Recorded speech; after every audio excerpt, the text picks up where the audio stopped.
इस शहर का जायका बड़ा कमाल है। कई लोग यहाँ रोज़ाना कई लजीज सपने पकाते हैं और ये शहर सबको डकार जाता है।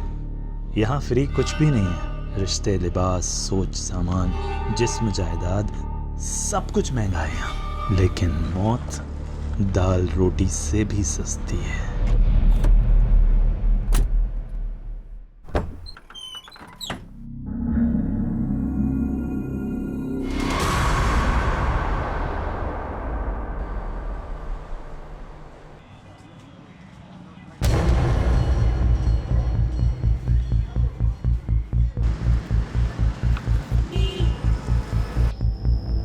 जल्दी करो। सॉरी निलोफर, सुबह से कुछ भी नहीं खाया था। वैसे हम जा कहाँ रहे हैं? अभिनंदन बैंक्वेट।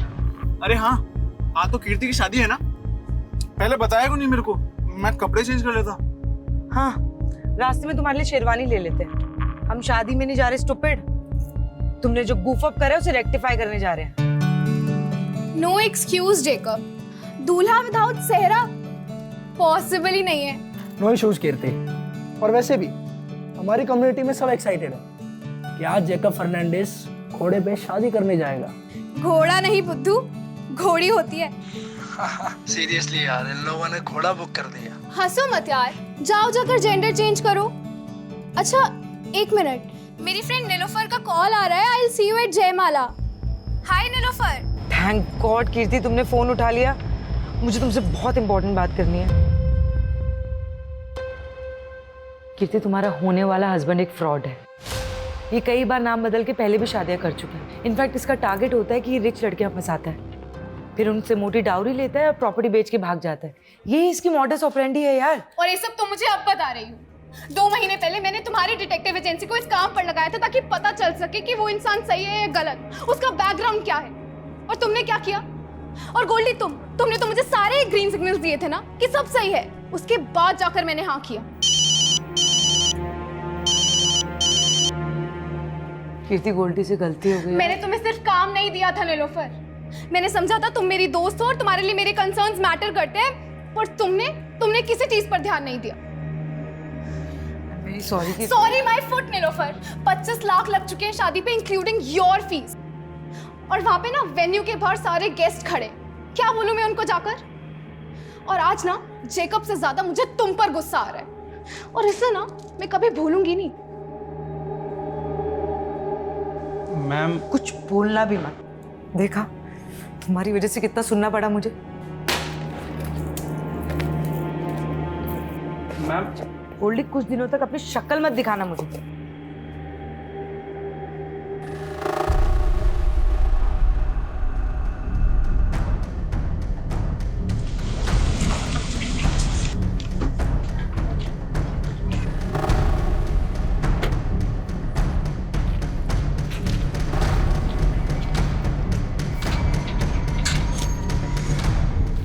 हाय नीलोफर, एक जासूस जालसाजी का शिकार हो गई। मैं तुम्हें स्टॉक कर रहा था और तुम्हारी जैसी जासूस भी मात खा गई।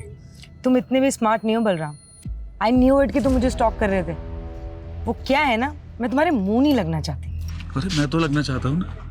मेरे होठ तो आज भी तुम्हारे प्यार का अमृत चखने के लिए बेकरार हैं। ये वाहियात बातें ना कहीं और जाके करो। निकलो यहाँ से। ठीक है, मैं जानता हूँ मैं बहुत बदनाम हूँ, लेकिन मैं तुम्हारे नाम, तुम्हारी शोहरत पे मरता हूँ मैं। इसीलिए मैं नहीं चाहता कि दुनिया वाले हमारी मोहब्बत को एक बर्बाद अफसाना समझ लें।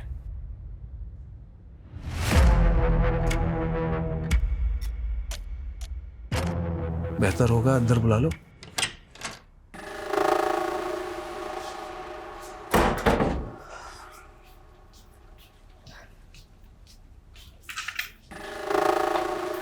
बोलो, क्यों फिर से तंग करने आ गए? तंग तो तुम्हारा दिल है।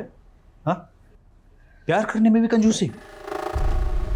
बिना छुए बात नहीं कर सकते बलराम। और अपनी ये वाहियात शेरो शायरी ना बंद करो, निकलो यहाँ से। जिसकी उम्मीद तुम लेकर आए हो, ऐसा कुछ होने नहीं वाला।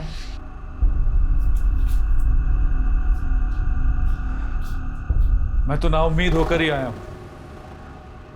तुम मुझसे क्या, मेरी जिंदगी मुझसे रूठ गई है। मतलब नीलोफर, मुझे कैंसर हो गया है।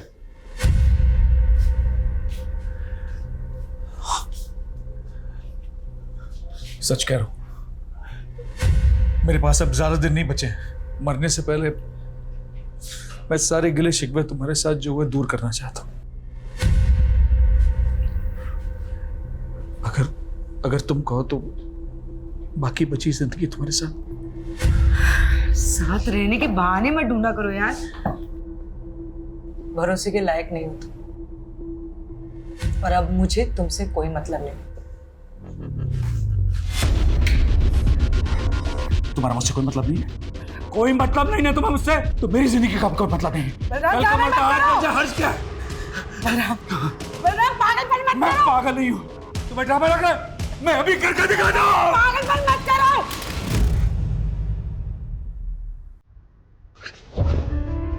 I know you love me.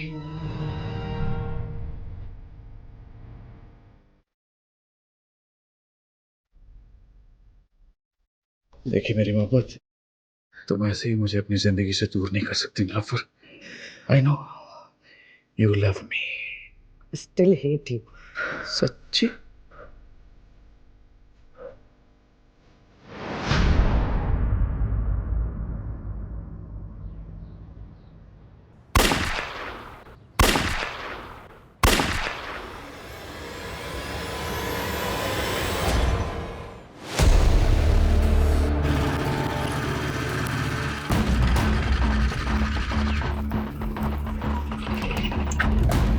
Sir, पड़ोसी ने 3 गन शॉट्स की आवाज सुनी है। इसके अलावा किसी को कुछ नहीं पता सर। सर, घर अंदर से बंद है, कुछ समझ में नहीं आ रहा है। सर, मुझे लगता है ये क्लियर हॉस्टेज सिचुएशन है। चल, घर किसका? Sir, Nilofer Malik, private detective है। अभी अंदर कितने लोग हैं? सर, वो तो पता नहीं, पड़ोसी ने कहा कि मियाँ बीबी अंदर गए।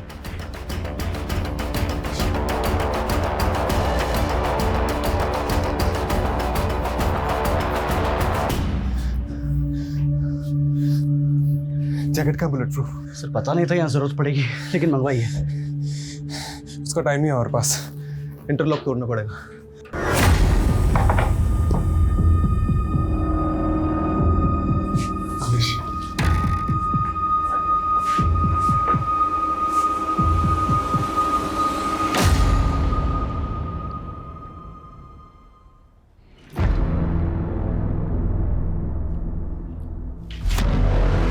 तू चलाना नहीं तो मारा जाएगा। सरेंडर कर दे, इसी में तेरी भलाई है। सुनिए, इसका कोई दोस्त, रिश्तेदार या पड़ोस में कोई है जिसको ये मानता है? नहीं पता सर। अरे कोई तो होगा। सर, 3 गन शॉट मार्क्स है। लगता है क्लोज रेंज से शूट किया लेडी को।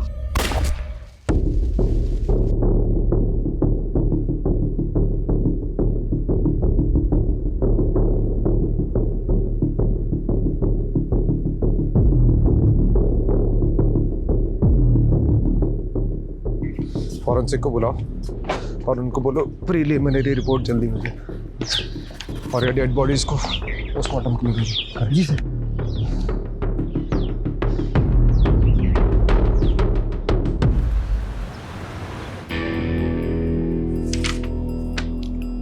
अजय, प्रिलिमिनरी फॉरेंसिक रिपोर्ट के हिसाब से क्राइम सीन पे कोई भी अननोन फिंगरप्रिंट्स नहीं मिले।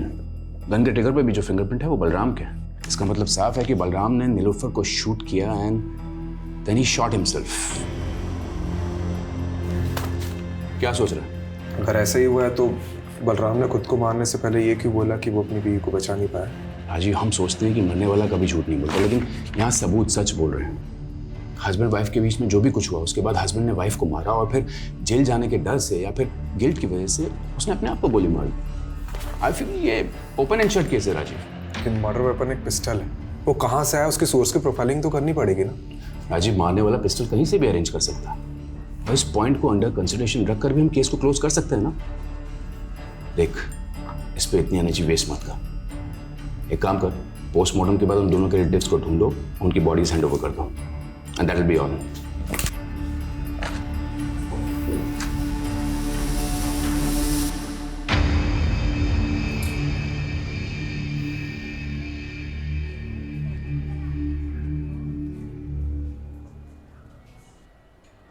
सर, वो नीलोफर के घर में किसी भी तरह की फोर्स एंट्री एग्जिट के साइन नहीं मिले हैं। और सर किसी ने भी ये नीलोफर और बलराम के अलावा किसी तीसरे को नहीं देखा।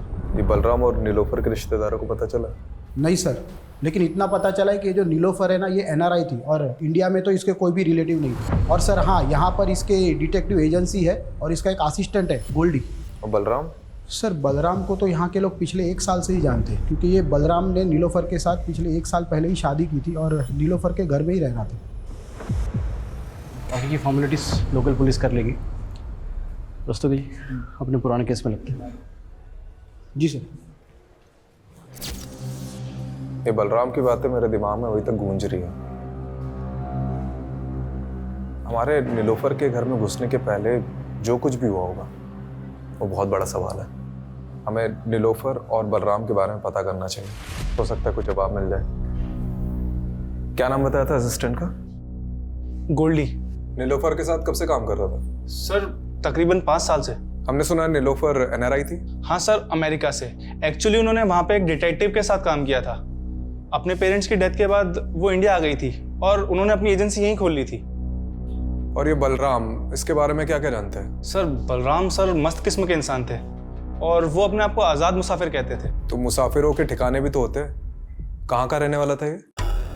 सर हरियाणा में किसी जगह के थे। और काम क्या करता था? सर वो हमारी एजेंसी में काम करते थे। वो बलराम डिटेक्टिव था? सर वैसे तो वो NRPF में थे। एक्चुअली नीलोफर मैम को अपना काम एक्सपेंड करना था और वो उसके लिए एक ऐसा इंसान चाहती थी जो जोखिम उठा सके। अब सर एक्स सर्विसमैन से बेस्ट तो कौन ही होगा, इसीलिए उन्होंने बलराम सर को अपॉइंट किया।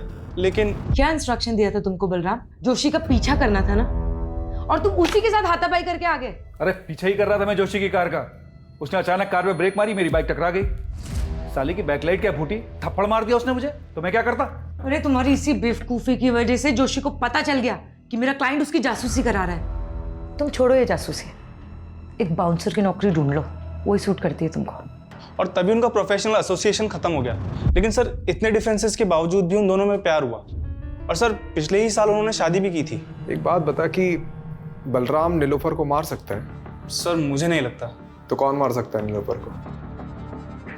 कीर्ति, तुम्हारा होने वाला हस्बैंड एक फ्रॉड है।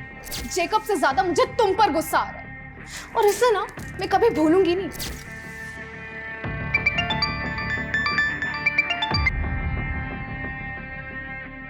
हेलो याद तो मुझे ही कर रही होगी ना डार्लिंग। कमीने, तू हिम्मत है तो सामने आके बात कर, नंबर बदल के कॉल मत कर। अरे हम जरूर मिलेंगे। मैं भी उन मोमेंट्स को भूल नहीं पा रहा हूँ जब हम शादी से पहले एक हो गए थे। क्या दिन थे, जानती है? वो सब मैंने रिकॉर्ड कर रखा है। मैं सोच भी नहीं सकती तू इतना गिरा हुआ निकल सकता है। तू मेरे सामने होता ना तो I would have killed you. ओहो, मेरी बेबी को गुस्सा आ रहा है, बहुत गुस्सा आ रहा है। हाँ?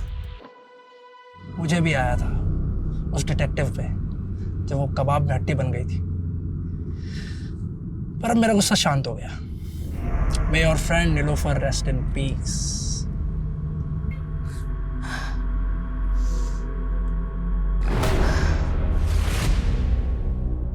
क्या वो डॉक्टर आपने अचानक बुला लिया? जी, ये मार्क देखिए, नीलोफर के ब्लड में पाया गया है और इसी की वजह से नीलोफर शायद कॉन्शियस नहीं रही होगी और उसका रेप किया होगा। तो ये रेपिस्ट का डीएनए क्या बलराम के डीएनए से मैच करता है? नीलोफर की बॉडी पे रेपिस्ट का डीएनए मिला ही नहीं। शायद रेपिस्ट ने कॉन्डोम यूज किया हो। सर ये नीलोफर के घर से हमें ना सिरिंज मिली है ना मिला है, तो क्या ये सब बलराम ने गायब किया होगा? देखो, ये नए डेवलपमेंट के हिसाब से ये थ्योरी बनती है कि बलराम ने पहले अपनी बीवी को देकर बेहोश किया। ये बलराम अपनी बीवी से इतनी नफरत करता होगा क्या? यही बात तो समझ में नहीं आ रही सर, उन दोनों के बीच में प्यार था भी या नहीं। देखा, ये ओपन एंड शट केस कैसे बूम करके बैठा है। चलो इस पॉइंट को कंसिडर करते हैं कि नीलोफर का रेप किसी ने तो किया है, क्योंकि अभी तक ये माना नहीं जा सकता कि बलराम ने ही उसका रेप किया, और ये भी हम नहीं मान सकते कि बलराम ने नीलोफर का मर्डर किया, क्योंकि जो आदमी खुद को मारने के पहले ये बोल रहा था कि अपनी बीवी को नहीं बचा पाया, वो अपनी बीवी को मार कैसे सकता है? चलो 1 मिनट के लिए हम ये मान लेते हैं कि उस घर में उन दोनों के अलावा कोई तीसरा आदमी भी मौजूद था, तो क्यों बलराम ने उस तीसरे आदमी के बारे में हमें कुछ भी नहीं बताया और सुसाइड कर लिया? और अगर उस किलर के एंगल से सोचते भी हैं तो उसने पहले नीलोफर का रेप किया और फिर मर्डर कर दिया, तो फिर आई विटनेस बलराम को जिंदा क्यों छोड़ दिया? इसलिए मैं बलराम को रूल आउट नहीं कर रहा हूँ, लेकिन एक पॉसिबिलिटी तो है कि बलराम के अलावा भी कोई और क्रिमिनल हो सकता है। यू आर राइट राजीव, इसे तो इन्वेस्टिगेट करना ही होगा। You have free hold, go ahead. सिक्के को अगर हम यहाँ से देखें तो इसका सिर्फ एक ही पहलू नजर आता है, लेकिन इस केस का सिक्का खुद उठ के कह रहा है कि इसके दो पहलू हैं। मतलब सर? मतलब रस्तोगी जी, बलराम और नीलोफर की पर्सनल लाइफ को खंगालना होगा। देखते हैं इस केस का असली कलाकार सिर्फ बलराम ही था या और कोई था जिसके पास अपना कोई मोटिव था। जिंदगी के ये लंबे लंबे सफर इंसान का सफरनामा लिखते हैं। कहीं जिंदा दिल सपने, तो कहीं मौत के अफसाने मिलते हैं।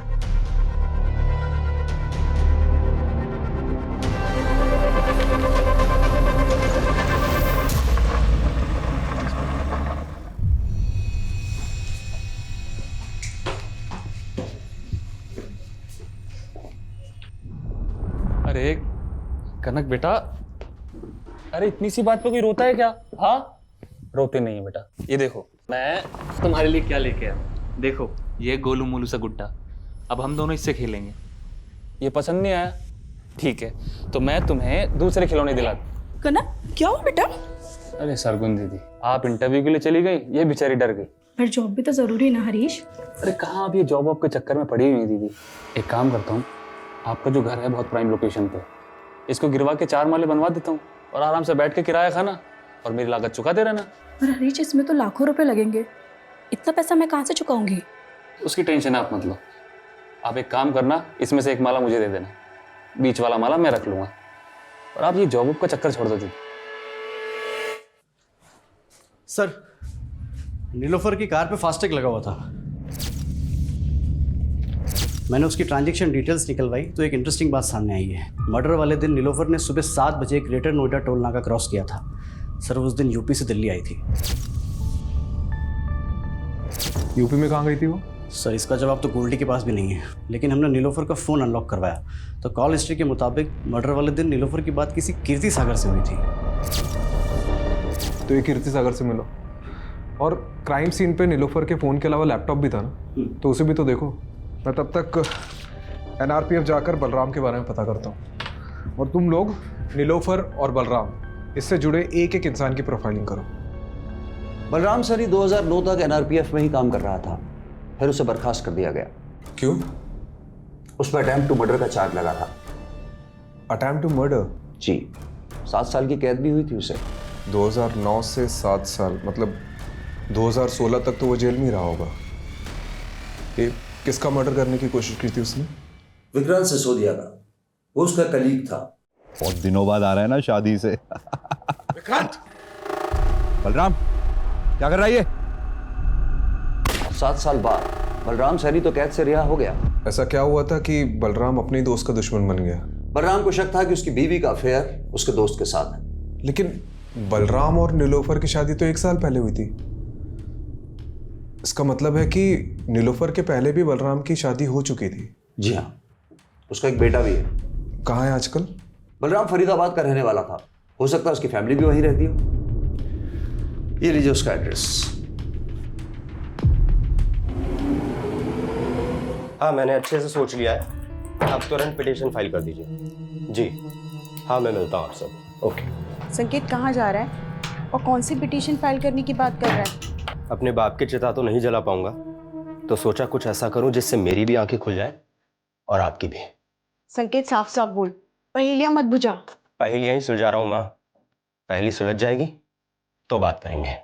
संकेत, संकेत कहाँ जा रहा है? सर, ये बलराम का कैरेक्टर कुछ समझ में नहीं आ रहा है। ऊपर से उसकी पहली बीवी और लड़का, अजीब है दोनों। अब इस कांड के बारे में पता तो चल ही गया होगा, उसके बावजूद ना तो सामने आए ना ही बॉडी क्लेम करने आए। लेकिन मैं तो ये समझने की कोशिश कर रहा हूँ कि नीलोफर ने एक ऐसे आदमी से शादी क्यों की जिसका क्रिमिनल बैकग्राउंड था। मुझे एक बात का ताज्जुब हो रहा है। एक तरफ नीलोफर ने आपको एक गलत इंसान से शादी करने से रोका, दूसरी तरफ खुद नीलोफर ने बलराम से शादी की जो कि अटेम्प्ट टू मर्डर में अंदर हुआ था। यह हमें आज ही पता चला है। इस बारे में मुझे कुछ नहीं पता, पर हाँ, नीलोफर ने मुझे ये ज़रूर बताया था कि बलराम पहले शादी कर चुका था, और मैंने भी उससे मजाक मजाक में पूछ लिया कि उसने बलराम में ऐसा क्या देखा। कुछ मत पूछ यार, बलराम में पतियों वाली कोई क्वालिटी नहीं है यार, और काम तो उसे करना ही नहीं आता है, और पैसा उसके पास है नहीं। तो तुझे उसमें पसंद क्या है? उसकी शेरो शायरी? वो तो है। कीर्ति, उसकी बेस्ट बात पता है क्या है? वो मेरे लिए किसी की भी जान ले सकता है, और ये सोच के ना बहुत सिक्योर फील होता है। क्या ये बलराम नीलोफर की जान ले सकता है? नहीं, उन दोनों में झगड़ा जरूर होता था, but they both loved each other. आपकी दोस्त ने कभी ऐसा कोई हिंट दिया कि उसे किसी से खतरा है या कोई उसे नुकसान पहुंचा सकता है? नहीं, ऐसा कभी कुछ नहीं बताया। पर हाँ, उस दिन नीलोफर ने गोल्डी को बहुत डांटा था, क्योंकि गोल्डी ने जेकब का बैकग्राउंड चेक करने में गलती कर दी थी।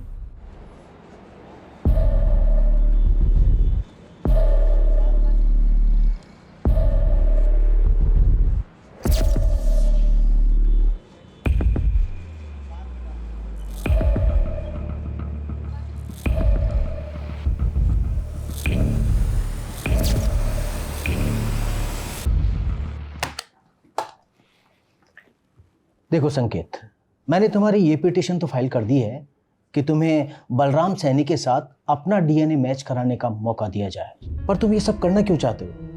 क्योंकि उन्हें लगता था कि मेरी माँ ने उन्हें धोखा ही नहीं दिया, बल्कि मैं भी उनका बेटा नहीं। पर तुम ये सब करके अपने लिए गड्ढा खोद रहे हो। मेरा मतलब है, जानबूझकर पुलिस की नज़र में सस्पेक्ट बन रहे हो। ये तो कभी प्रूफ नहीं होगा कि मैंने कोई क्राइम किया था, लेकिन डीएनए टेस्ट कराने का मेरे पास ये आखिरी मौका है। मैं चाहता हूं दुनिया को पता चले मेरा बाप सही था या मेरी माँ।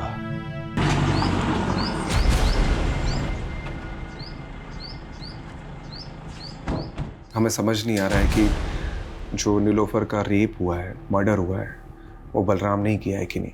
इसलिए उसके बारे में हम आपसे कुछ जानने आए। देखिए, हमें पता चला है कि आपके लिए बलराम ने किसी की जान लेने की कोशिश की थी, और उसकी वजह ये थी कि आपका किसी के साथ। मेरा किसी के साथ कुछ नहीं था, उल्टा वो बलराम ही गुस्से वाला था। उसको जब भी गुस्सा आता वो मुझ पर हाथ उठाता था। इतना सब होने के बाद भी जब वो जेल से वापस आया, मैंने सब कुछ ठीक करने की कोशिश की, लेकिन वो मुझे कभी समझ ही नहीं पाया।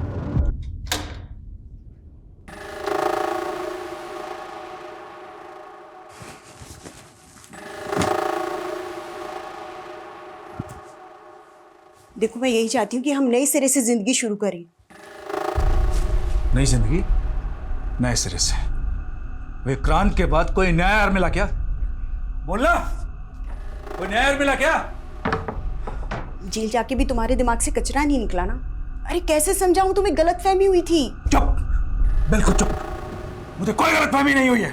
याद कर, सैकड़ों दुआएं मांग रहे थे हम लोग को एक बच्चा हो जाए, लेकिन बच्चा पैदा नहीं हो रहा था। और अचानक एक दिन तुम बोली कि तुम प्रेग्नेंट हो गई, और जब तुमने कहा कि वो मेरा ही बच्चा है, मैं बेवकूफ मान गया। मेरी आंखें खुल गई हैं। ये संकेत उसी कमीने का खून है ना, विक्रांत का? उसकी वजह से मैं अपने बेटे के आगे शर्मिंदा हुई। जो गलतफहमी एक बार बाप बेटे ने पाल ली, वो दूर नहीं होती। आप नीलोफर से कभी मिली थी? सच बताना। हाँ मिली थी, लेकिन उसी की भलाई के लिए मिली थी। ऐसी कौन सी भलाई की आपने? सुना था कामयाब औरतों के सपने भी कामयाब होते हैं। फिर तुमने एक नाकामयाब आदमी से रिश्ता कैसे जोड़ लिया? नाकाम तो आपका रिश्ता रहा है, बलराम को तो धोखा दिया था ना आपने। बड़ी जल्दी उसकी बातों में आ गई। ये भी भूल गई कि वो 7 साल जेल रह के आया है। डूबती कश्ती में पांव रखा है तुमने। डूबने से पहले उतर जाओ तो अच्छा है। मैंने तो उसकी सलामती ही चाहिए थी, लेकिन जब अपनी किस्मत नहीं बदल पाई तो उसकी क्या बदलती। आपको शक होगा कि कांड बलराम ने किया या नहीं, लेकिन मुझे पूरा यकीन है कि बलराम ने पहले नीलोफर को मारा, बाद में खुदकुशी की। आखिर उसके पाप का घड़ा भर ही गया था। कैसी लगी कनक? अच्छी है ना? चल तू जल्दी से जा और जाकर के पहन के दिखा। क्या बात है दीदी, कनक के लिए नई ड्रेस? लगता है दिल्ली में जो इंटरव्यू दिया था वो पास कर लिया है। वो तो बिल्कुल बेकार गया। लेकिन हाँ, कोड़ियागंज में मुझे एक जॉब मिल रही है। सोच रही हूँ कनक के साथ जाके वहीं शिफ्ट हो जाऊँ। शिफ्ट कर रही हो? तो फिर इस घर का क्या करना है? आप बोलो तो बिकवा दूँ। तो मेरा घर बेचने पर क्यों तुला है? मतलब आप कौड़ियागंज चली जाएंगी और पीछे से इस घर पे किसी ने कब्जा कर लिया तो? कमलेश, ये बलराम का कैरेक्टर कुछ समझ में नहीं आ रहा है। मतलब उसे सस्पेक्ट मानो या विक्टिम, पता नहीं। अच्छा, ये तीसरे आदमी की थ्योरी से कुछ हाथ लगा? सर ये नीलोफर का लैपटॉप ऑन किया है मैंने, इसमें सर ये जैकब की कुछ फोटोज मिले हैं। सर ये तो पहुंचा हुआ अपराधी है, कई स्टेट्स में मोस्ट वांटेड है। इसके ऊपर तो सर धोखाधड़ी और अटेम्प्ट टू मर्डर जैसे चार्जेस हैं।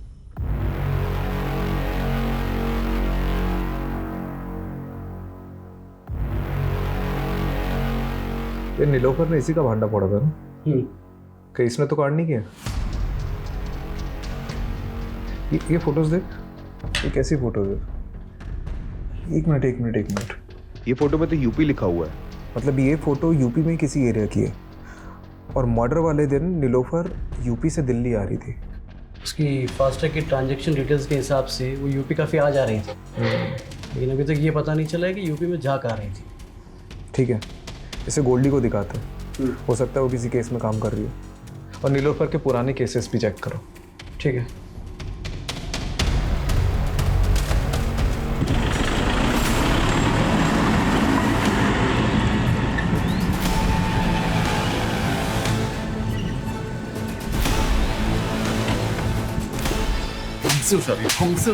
छोड़ो हमें, छोड़ो। अरे मिश्रा, पहले पापा को तो पकड़ने दीजिए आपका कॉलर। अरे तुम्हारे बाप की उम्र का है मिश्रा, क्या पकड़ो पकड़ो लगा रखा है। विजेंदर, ये तुम ठीक नहीं कर रहे हो। तुम्हें और तुम्हारे बेटे को हम किडनैपिंग के चार्ज में अंदर करवा देंगे। सिर्फ किडनैपिंग? अरे मर्डर भी हो सकता है तुम्हारा। और अगर बचना चाहता है ना तो ये बता, इस बार के रोड कॉन्ट्रैक्ट का टेंडर तुझे मिला कैसे? हमारे टेंडर में जो भाव हमने भरा उससे ठीक 1 रुपया कम तेरे टेंडर का भाव। हमारे टेंडर का भाव तुझे बताया किसने? इत्तेफाक से। इत्तेफाक है गोबर में। तू एक बात ध्यान से सुन ले, तो खुद अथॉरिटी में जाएगा और उन्हें कहेगा कि इस बार का टेंडर मुझे नहीं करना, फिर टेंडर अपने आप हमें मिल जाएगा। तुम हमें धमकी दे रहे हो? धमकी नहीं, पुचकार रहे। कोड़ियागंज की सबसे बड़ी मछली विजेंद्र अवस्थी।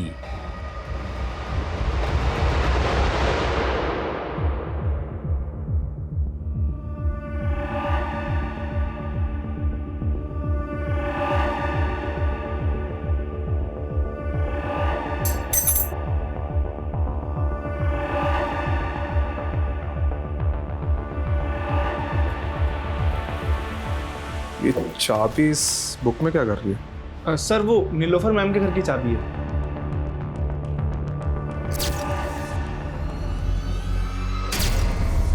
ये नीलोफर के मर्डर के दिन उसने तुझे बहुत डांटा था ना, क्योंकि जेकब का बैकग्राउंड चेक करने में तूने गलती कर दी थी। यह मैं कीर्ति ने बताया। अब नीलोफर के घर मर्डर के दिन कोई भी फोर्स एंट्री और एग्जिट के हमें निशान नहीं मिले, तो पॉसिबिलिटी है कि किलर ने ऐसी ही कोई चाबी यूज की होगी घर में घुसने की। और इससे भी ज्यादा स्ट्रॉन्ग पॉसिबिलिटी हो सकती है कि यही चाबी यूज की गई होगी घर में घुसने के लिए, जो तूने यूज की होगी। अरे सर, आप कुछ भी बोल रहे हो। अगर मैंने ही कुछ किया होता तो मैं चाबी गायब ना कर देता। और सर, इससे पहले आप इस चाबी को इन्वेस्टिगेट करें और ये पता लगाए कि मैंने ही चाबी बनवाई थी, तो मैं ये क्लियर कर देता हूँ। चाबी तूने बनवाई थी? गोल्डी, मेरे घर की चाबी खो गई है, किसी चाबी वाले को लेके पहुंचो ना जल्दी। और सर, इसीलिए नीलोफर मैम ने 2 चाबियां बनवाई थी और एक चाबी वहां इमरजेंसी के लिए रखी थी। और सर, रही बात कीर्ति के केस की, तो मैं नीलोफर मैम से इस बारे में माफी मांग चुका था। अब सर, इसके लिए मैं उनका मर्डर थोड़ी कर दूंगा। अच्छा, एक बात बता, हमें पता चला है कि नीलोफर का उत्तर प्रदेश आना जाना लगा रहता था, तो वहां किसी केस पे काम कर रही थी? Sir, 1 minute. सर, ये चेक नीलोफर मैम ने मुझे बैंक में डिपॉजिट करने के लिए दिया था। यूपी की बिजनौर ब्रांच का है सर ये चेक। हरीश चौधरी।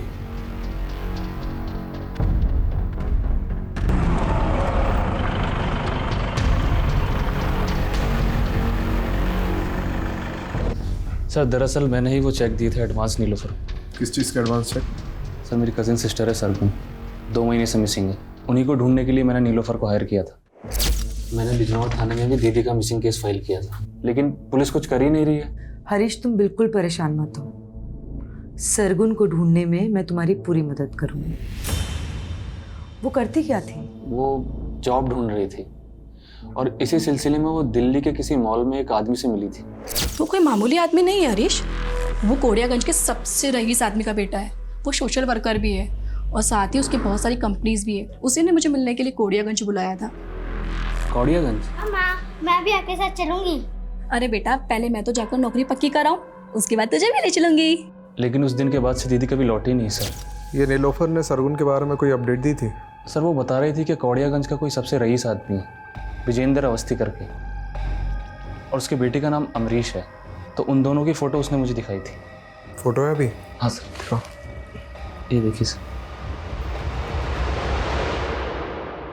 सर वो बता रहे थे कि इन दोनों पर उसको शक है, और इससे पहले ही नीलोफर कुछ बता पाती, हमने सुना कि नीलोफर और उनके पति की मौत हो गई। कोड़ियागंज जाकर तुमने इनसे बात करी अपनी बहन के बारे में? मुझे जैसा छोटा आदमी इतने बड़े आदमी से कैसे बात कर सकता है? सोचा पुलिस को ही बता दूं, लेकिन उन्होंने कुछ नहीं किया। ठीक है।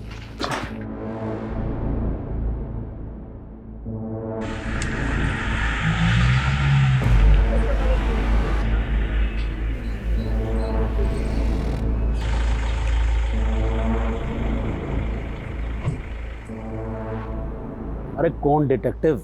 हम किसी डिटेक्टिव को नहीं जानते।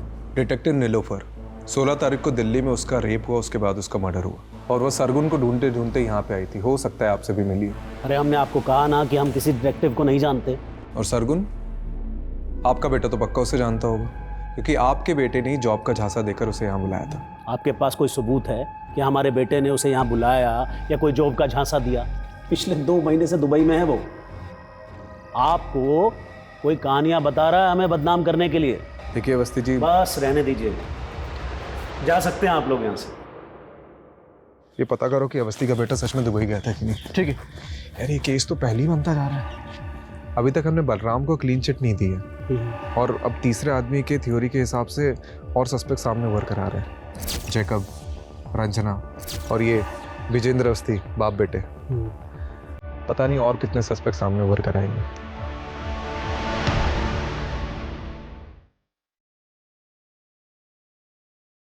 खाना लगा दूं? हाथ है मेरे, मैं खुद ले लूंगा। तो कल से बना भी है ना।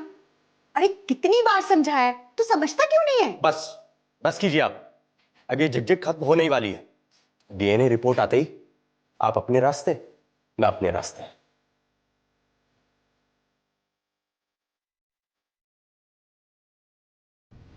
ये विजेंद्र अवस्थी बिजनौर के एसपी का दोस्त है, जहाँ सरगुन का मिसिंग केस फाइल हुआ था, और उसका बेटा अमरीश अवस्थी।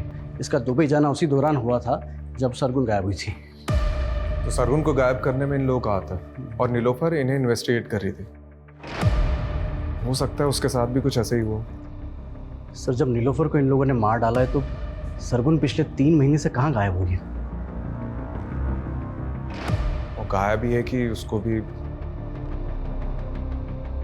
अच्छा, जब सरगुन गायब हुई उस दौरान जितनी भी अनआइडेंटिफाइड बॉडीज मिली, उसका डेटा चेक कर।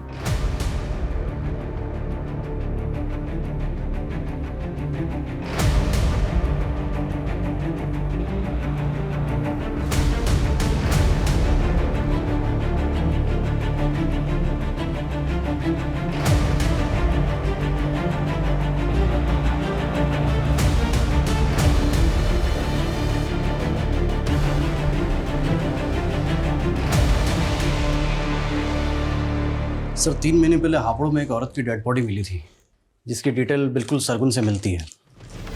इस शहर का जायका बड़ा कमाल है।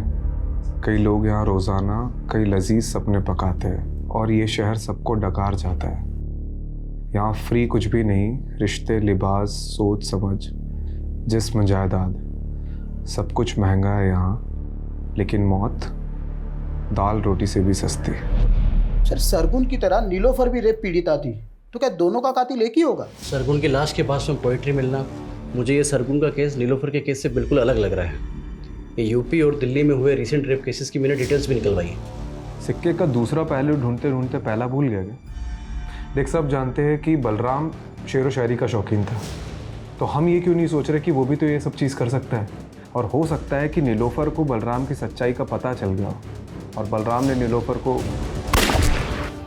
सर बलराम का सरगुन से कोई कनेक्शन नहीं मिला है, लेकिन फिर भी हमें इस एंगल को इन्वेस्टिगेट करना पड़ेगा। सर ये पटवर्धन ने मैसेज भेजा है, संकेत का और बलराम का डीएनए मैच हो गया है। ये संकेत बलराम का ही बेटा है। अब कोसेगा बाप की तरह पीटेगा, कभी पति के आगे कभी बेटे के आगे, बार बार औरत क्यों झुकती है? सॉरी नहीं संकेत, मेरा स्वाभिमान इतना भी कमजोर नहीं है। माँ। सर मैं रेप केसेस के बारे में पता कर रहा था तो पोएट्री से जुड़ा एक और केस सामने आया है। 2 दिन पहले दादरी हाईवे पर एक लड़की की लाश मिली है, सेम मॉडस ऑपरेंडी। जिंदगी के ये लंबे लंबे सफ़र कहीं यूं ही ना गुजर जाए, आओ मिलकर एक नया समा बनाए।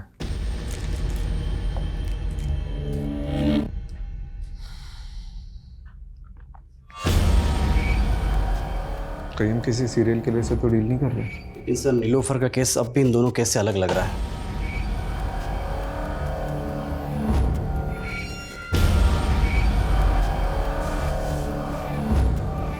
इस सरगुन की लाश हमें हापुड़ में मिली और इस लड़की की लाश हमें दादरी में मिली है।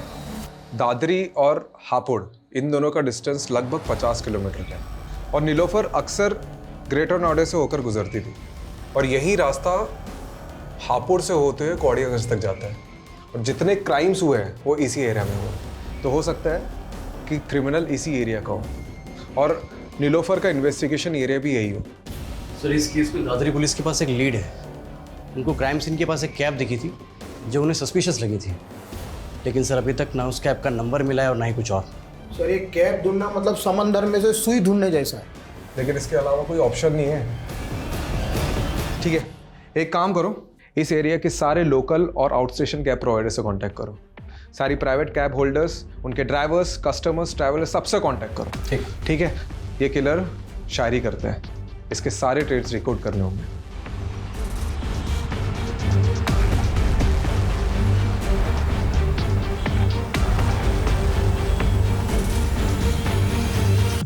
सर 300 से ज़्यादा travel agents, cab service providers और सोलो कैब ड्राइवर से पूछताछ करी।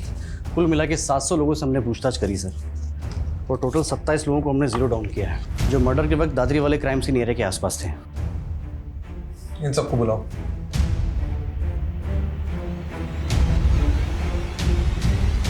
ये 16 मार्च को तो हापुड़ में था। हाँ सर। ये लड़की तेरी कैब में थी? सर मेरी कैब में बहुत सारी सवारियां बैठती हैं, अब हर किसी का चेहरा याद थोड़े ना रहेगा। 11 जून को दादरी में कहाँ पर था तू? सर दादरी में मैं हमेशा ही खिलौना फैक्ट्री में जाता हूँ सर। क्यों? रोज तुम्हारे कैब में वही सवारी बनती है क्या? सवारी? सर कैब मेरी नहीं है, मैं कैब हायर करता हूँ। अच्छा, तो कोई ऐसे कैब ड्राइवर को जानते हो जो शेर व शायरी करता है? सर ऐसा तो कोई मेरे दिमाग में नहीं आ रहा अभी। ठीक है, तुम जा सकते हो। सर 1 मिनट सर, एक कैब वाला मुझे ज़रूर याद आ रहा है, क्योंकि सर उसके म्यूज़िक सिस्टम में गज़लें चल रही थी। गज़लें? वो बंदा मुझे इसलिए याद है क्योंकि वो इंग्लिश में बोलने की कोशिश कर रहा था और सर वो अपने आप को MBA करा हुआ बता रहा था। सर देखो, इनमें से कोई है क्या? इनमें से है कोई वो कैब ड्राइवर? सर ये था वो, यही सुधा सर। हाँ, चमन लाल। सर इससे तो मैं अभी 2 घंटे पहले ही मिला।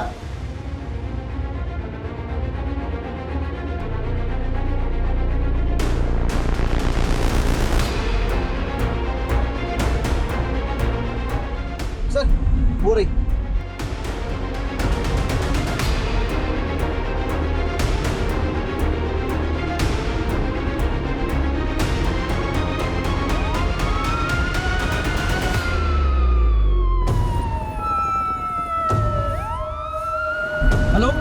ये हापुड़ रोड पे बैकअप भेजो फटाफट।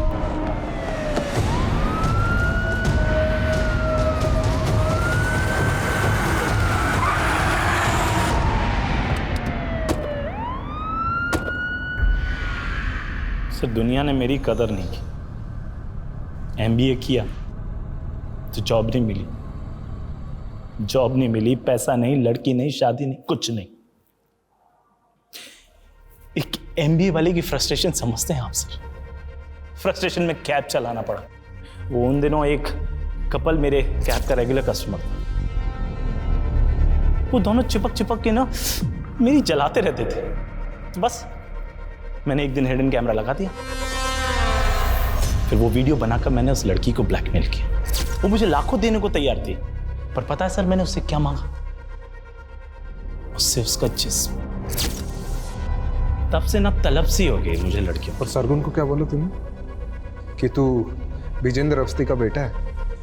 सर वो हमारे कस्बे का सबसे रईस आदमी है, और सरगुन से मॉल में दोस्ती हो गई थी, तो बस इंप्रेशन झाड़ दिया मैंने और जॉब का झांसा देकर अगले दिन उसके साथ।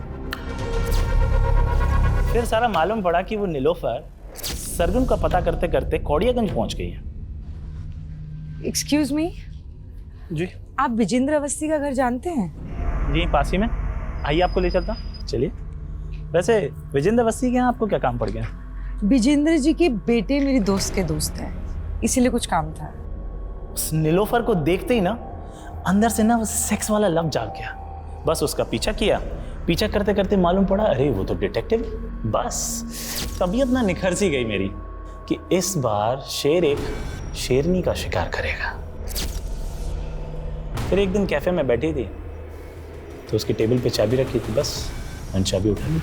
वो अकेली रहती थी तो सोचा शेरनी का शिकार उसकी गुफा में होगा, और एक दिन उसकी एब्सेंस में मैं घुस गया अंदर, लेकिन वो तो अपने पति के साथ आ गई।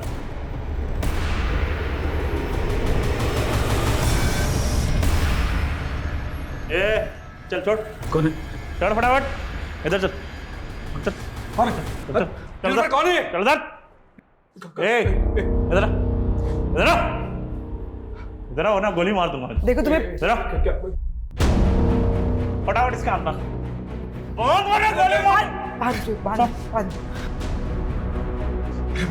जल्दी बंद।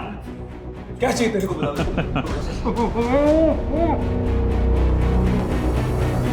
उस फटीचर आशिक का हाल देख के ना तरस आ गया सर। साला दिल और जुबान से शायर जैसा था, ऊपर से बोल रहा था उसको कैंसर था, मरने ही वाला था सर। तरस आ गया तो छोड़ दिया मैंने।